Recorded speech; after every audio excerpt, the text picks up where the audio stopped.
A question was asked to me, what puja we are going to have today?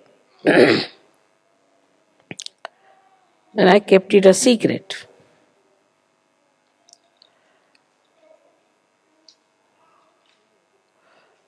Today, we should worship the Param chaitanya, the all-pervading power of God's love.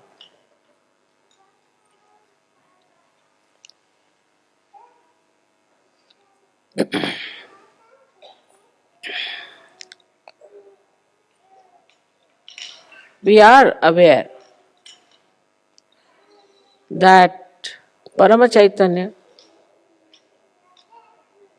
does everything, at least mentally we know that everything is worked out by the grace of Parama Chaitanya, which is the power of the Adi Shakti. But still, it is not so much in our heart.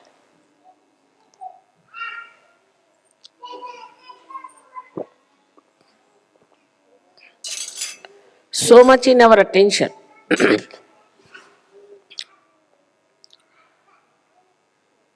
We can consider Param Chaitanya like an ocean, like an ocean which contains everything within itself. Everything, all the working, everything is within its own limits. So it cannot be compared with anything. You cannot compare it. Now if you see the sun, then from the sun, the rays have to come out to work it. If you see somebody, say a person who has an authority, he has to assert that power outside. So within himself,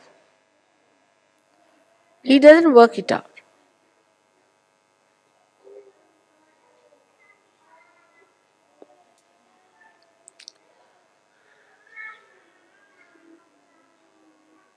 Say for example, if there's a seed, and inside the seed only the tree grows and the fruits come out, and then they are sold and people eat it, and everything is inside that seed, then that is Param Chaitanya. So we are all enveloped in it. And only the waves that we see, and we are on the waves, so we see it as dislocated, separated. Like we feel this is Germany, or this is England, this is India. These are just folds of the sari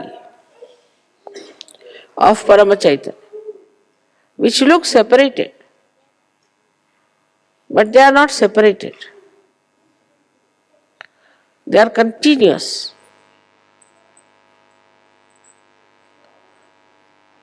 So the connection is absolutely complete. If I pull a thread from here, the thread will throughout be pulled.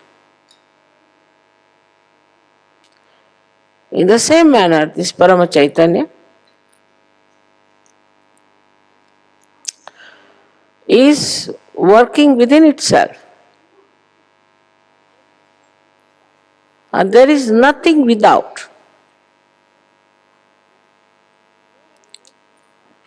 So when you are sahajogis,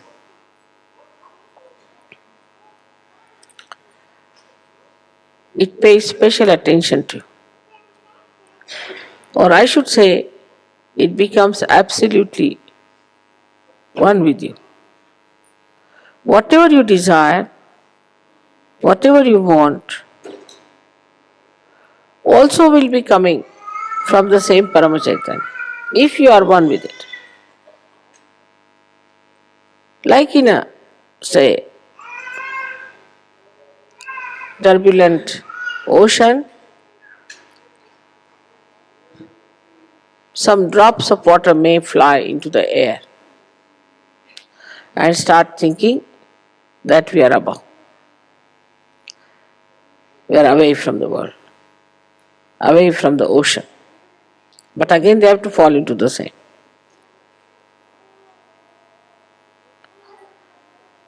So this formless energy,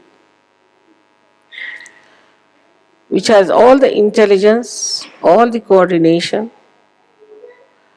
all the organizations, all the computers,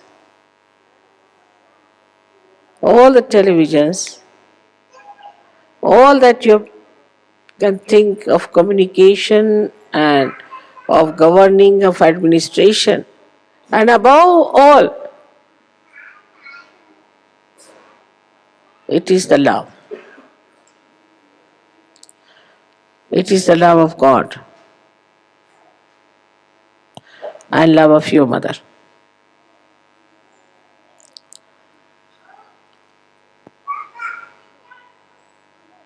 So, to be one with this Parama Chaitanya,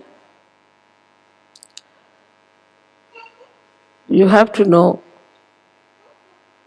that you have to become the reality.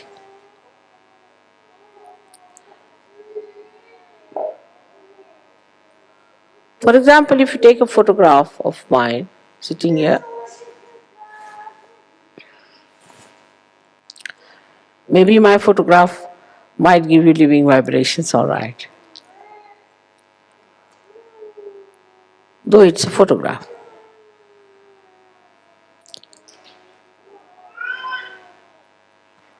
But if you take a photograph of somebody else,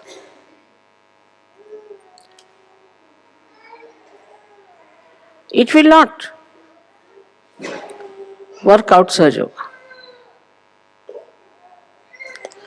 The reason is that somebody else has not become the reality. It's like any other painting you see.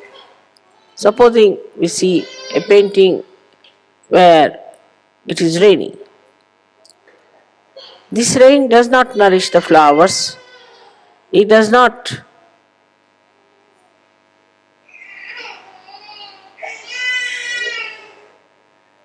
wash the cloth of the people who are there. It is static.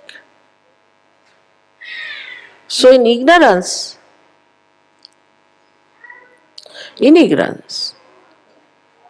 we just have the picture which is static about reality. And that is the reason why we think we can work it out. Ourselves, everything. Now if somebody says that I see this picture, all right, and I'll make the rain as a real thing. You cannot. Try anything. Put whatever color you like. It will appear with effort, but it will not have the capacity nor the nature of reality. So human beings always deal with unreal things, thinking they are doing something great. We can get flowers which are real, of course, we can feel them. We can create plastic flowers, we can create paintings, exactly the same as they are. But we can't produce one flower on our own.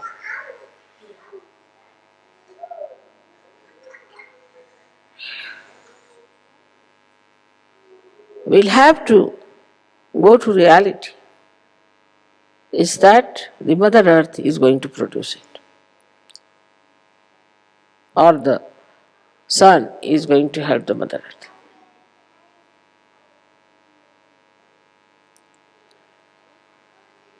So, all of you Sahajogis have to know that in reality you do not do anything and everything is done by Parama Chaitanya. This is the difference between a non-Sahajogi and a Sahajogi. A non-Sahajogi does not know. And even if he knows, this is not the truth in his heart. It's not a part and parcel of his being. But a Sahajogi knows that reality is Parama Chaitanya and it is reality that works out everything. And then this reality is the divine love. We always separate love from action. To us, love means some sort of a mad behavior towards a person. It has no technical know-how how to love. It works without any understanding. When we love somebody, we don't know. What do? We think we love you. Tomorrow we start saying, I hate you. So how can it be love?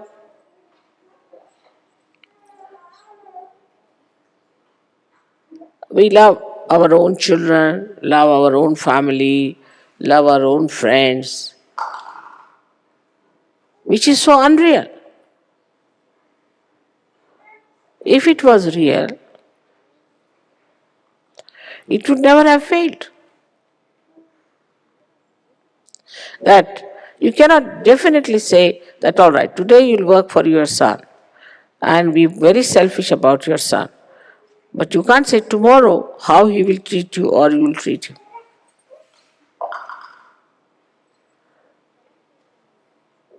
But Param Chaitanya knows. It knows how to express its love. Not only that, but it's an eternal feeling of love, which may change its hue, color,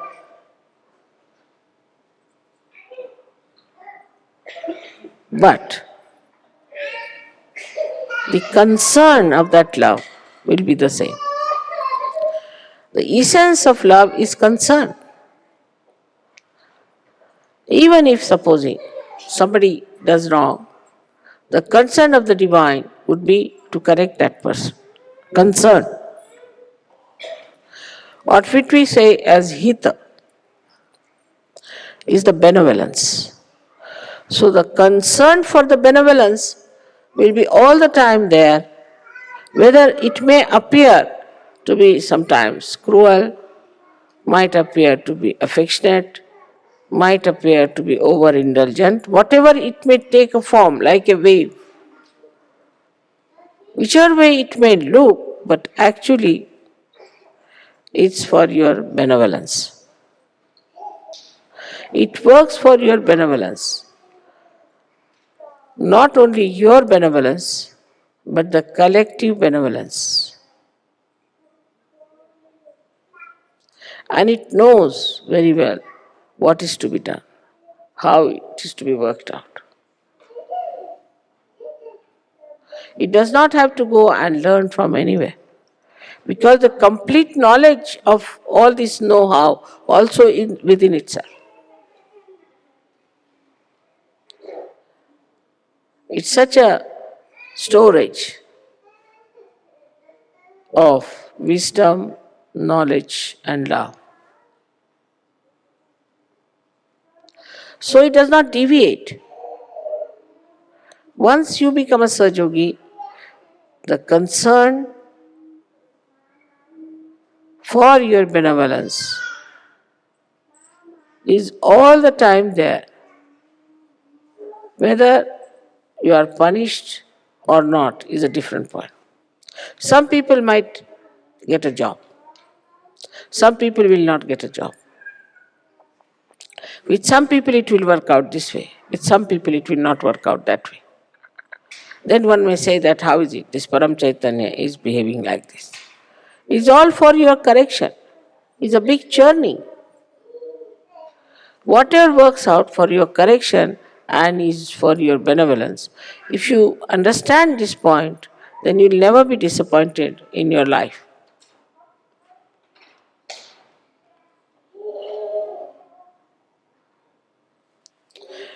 And it has no concern of its own benevolence because it is complete benevolence itself. It never thinks how it is going to be benevolent or helpful because it has no botheration about it. A man, say, who has everything, worldly things, still may be concerned about getting more. The greed there would be. But as it is the complete Purna, it has no greed. It's fully satisfied with itself. And because it is so powerful, so knowledgeable, that it has no doubts. No doubts of any kind. And because there's nobody which can harm it, it has no fear.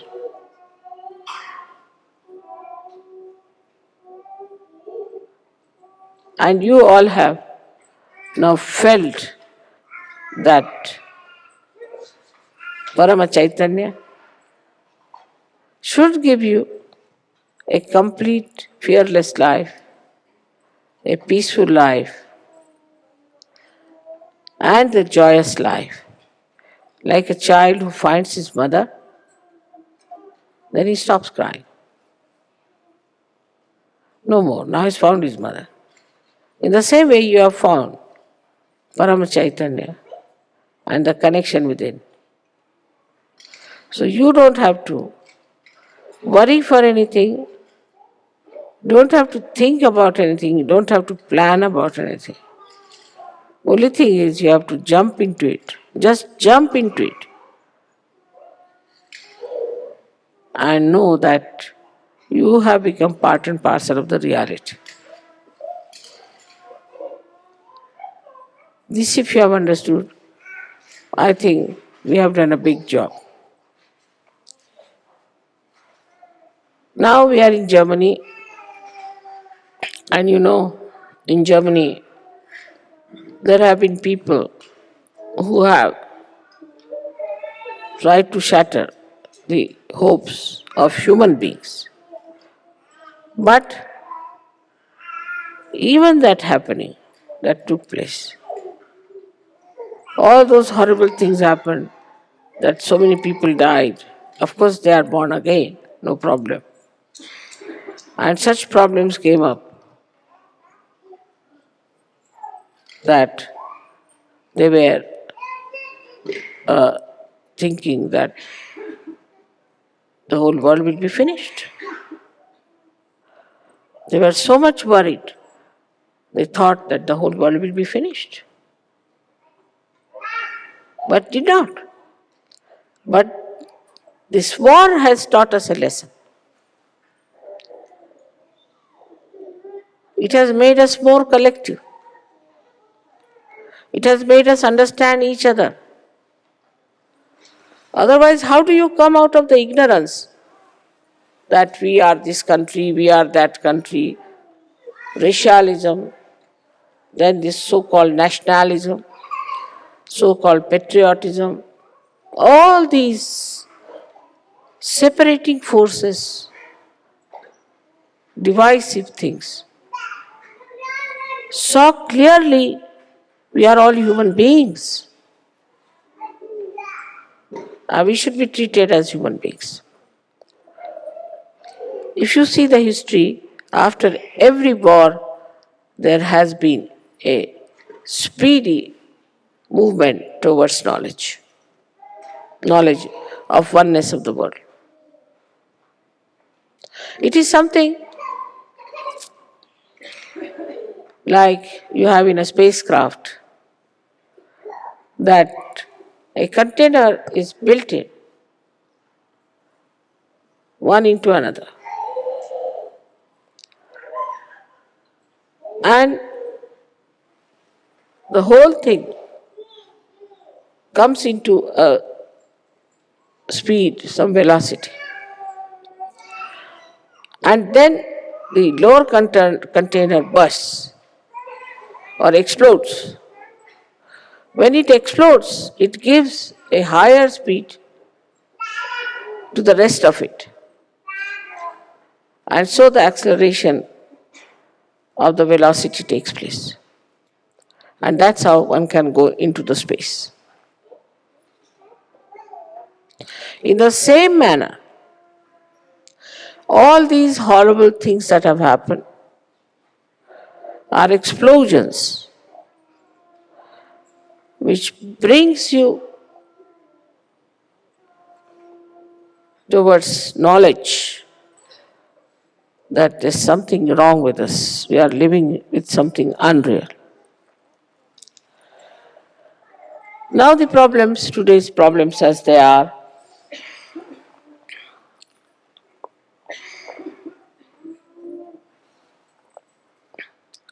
like ecology problem, AIDS, drugs, all these modern problems and poverty. If you see it like a witness, you will see these are quite shocking. These are very shocking things. And all these shocking things should really shock our mind. Should really shock our mind. Why we have this problem? And these problems, some of the stupid leaders think that we can solve by making more money. We can protect ourselves from ecology if we have more money. And that we can pollute the atmosphere because we'll have more money. And then we can protect ourselves so that everybody will have to have a mask moving about all over the place. But we should make more money to protect ourselves. Doesn't matter if there is ecological problem, doesn't matter. So you move about like a person who is entering into the area which is all full of fumes. All these stupid ideas come up because they do not see that what is human dignity is. That human beings are above everything else, above machinery, above all material things of the world. They will not talk that will balance the machinery. No. What they will talk, that will make man a greater slave of the machinery because he must have money. He must have more money. And with this more money, we can protect ourselves against this ecological problem. It is absurd.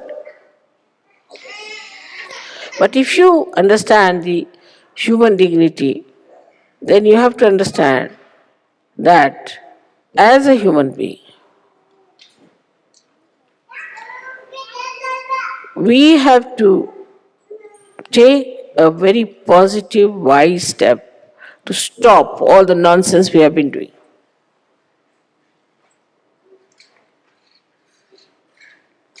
Like now, most of the French uh, shores, the beaches, are polluted naturally because they started a funny thing called holiday making on the seashore.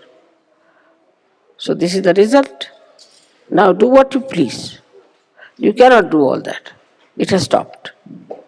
So, instead of the human brain is such, instead of understanding that we have done something wrong, oh, they will say, we will start some new method of cleansing this.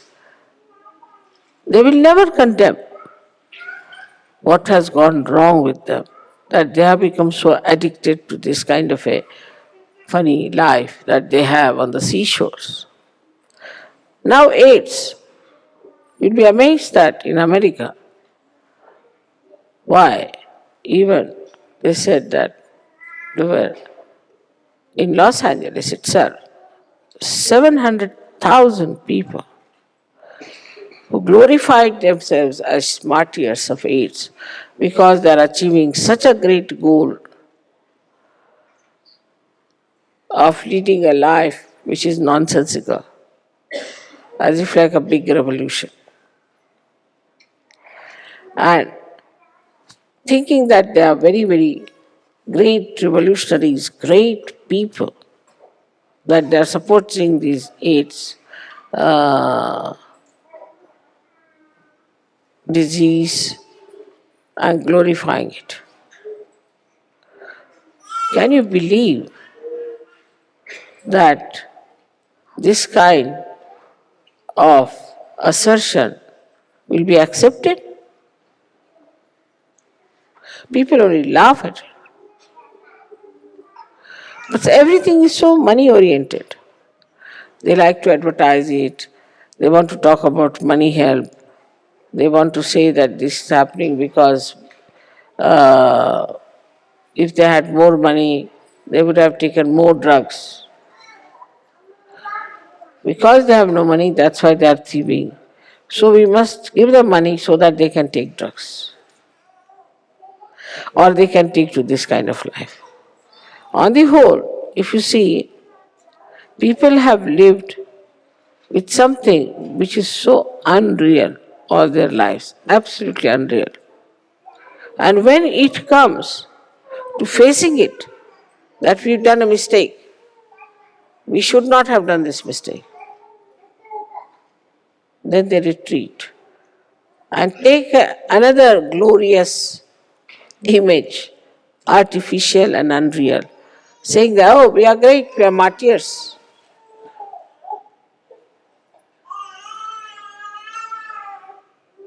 And this is what we call is Kali Yuga, where everything that is ignoble, everything that is to be detested, everything from which we should have protection will become the goal of people to achieve. I hope you have understood that the all-pervading power around us is the one that is doing sahajayoga, is the one that has brought you to sahajayoga, and is the one who has given you blessings, is Param chaitanya, through which it has worked out. So today's prayer should be that we be more and more aware that we are part and parcel of that Param Chaitanya, and that we can feel that. We can use that power. We can work it out. If it is felt today that way, I think a lot of work has been done already, and may God bless you for that.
Now, so when you are doing this puja, please remember that you are worshipping me as Param Chaitanya. And so you have to just think that you are dealing with reality itself.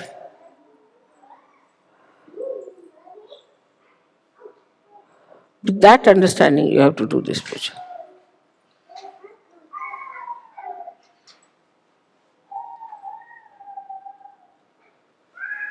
May God bless you.